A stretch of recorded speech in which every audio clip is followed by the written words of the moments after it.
If you look at the origin of intellectual property, we will find that intellectual property can be attributed to human creativity itself.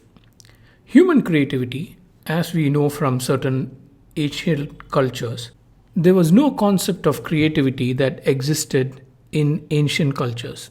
It just the fact that they did not respect it or identify it as a concept is an important thing for us to note.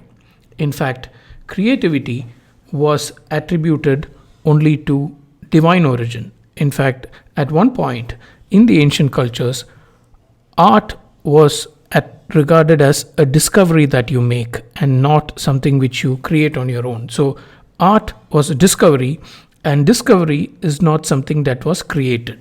So, the concept that existed in ancient cultures was the fact that human beings did not create anything on their own, rather, they discovered or converted one form of thing to another. So, art was regarded as a form of imitation. And imitation, as we already saw, came through the process of discovery.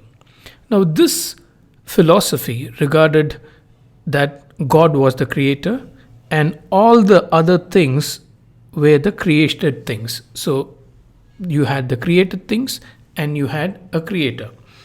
Now, human creativity did not seem to fit into this very well because creativity was understood as a form of imitation. We find this tangle even in modern intellectual property law, where, especially when it comes to patent law, there is a conundrum between discovery and invention. Discoveries are not regarded as inventions because discoveries don't lead to inventing or coming up with something new. Something existed and you merely reveal it. So, this issue that existed between the people in the ancient cultures, you see that it also, the same debate also recurs in the modern times. So, when we look at creativity, we can look at two broad classes of thinking. One, we had religion, which initially told us creativity was the province of God. And then we had the Renaissance, where the individual was given more importance. So we came to a individual centric model where we moved forward and said that it's not just creation that is of divine origin that matters. Even the creations by the individual itself could be a thing to be considered. The human centric intellectual movement had imagination at its center.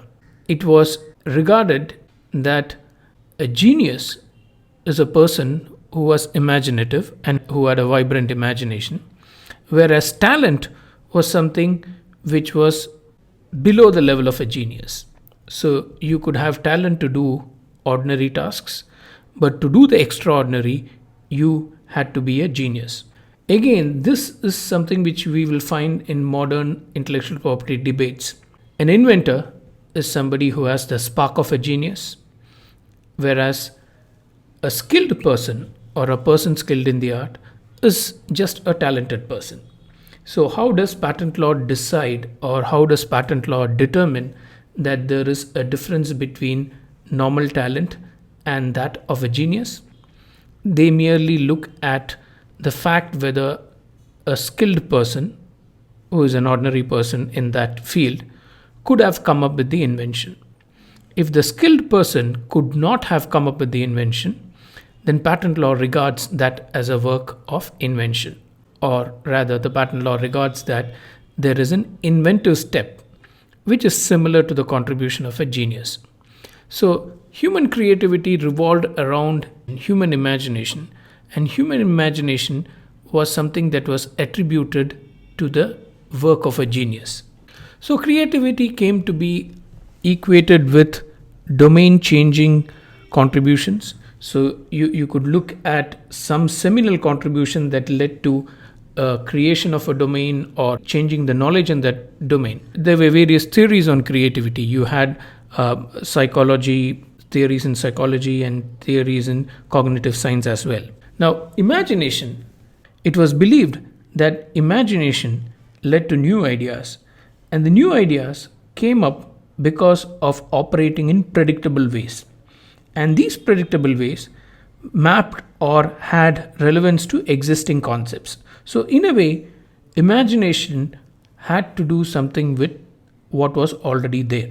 In fact, we had statements from scientists who have said that if I could look far, it is because I stood on the shoulders of giants. Now, this is a quote that is attributed to Isaac Newton. So, all of knowledge or all of creativity can be regarded as building on existing knowledge. So, when you look at creativity from the perspective of intellectual property rights are creative endeavors, or rather the rights that come out of creative endeavors. And if you look at human creativity itself, human creativity can be attributed to how we build on existing knowledge. So just how creativity comprises of building on existing knowledge, so also intellectual property is something which is built on what is already known. Now creativity also has a bearing on problem solving. Now creativity is something that overlaps with what we call intelligence, and that's why where we get the term intellectual from. So the mental process, when it comes up with an original idea, and the original idea results in an unknown solution to an existing unsolved problem, we say that it results in creativity in solving a problem. Now, creativity in solving a problem is again what we call creativity as problem solving, has its relevance to intellectual property rights. Because when it comes to an invention, one of the ways in which we attribute a invention as unique is by looking at whether it solved a pre-existing problem or an unsolved problem. So this is how creativity came to be attributed to originality, or the thing being original, or the thing being novel. Now, originality is a requirement under the copyright regime. The copyright regime requires copyrighted works to be original, and novel or novelty is something that is relevant to the patent regime. So patent law requires inventions to be novel, and copyright requires works to be original. Copyright and patent are two branches of law under intellectual property rights. So an innovative solution could either result in an innovation, or it could result in an invention. Innovation is a very broad term. Intellectual property is more concerned about invention because patents could protect inventions. We do not say that all innovations can be protected. We only say that inventions can be protected by way of patents. And invention is the subject matter of patent law. So when we look at the problem solution approach or when we look at creativity as a process of problem solving, you have a problem for which we find a solution, and if the solution is creative, then we call that as innovation. There is an innovation when there is a problem that is solved using a creative process. This entire process is called a process of innovation.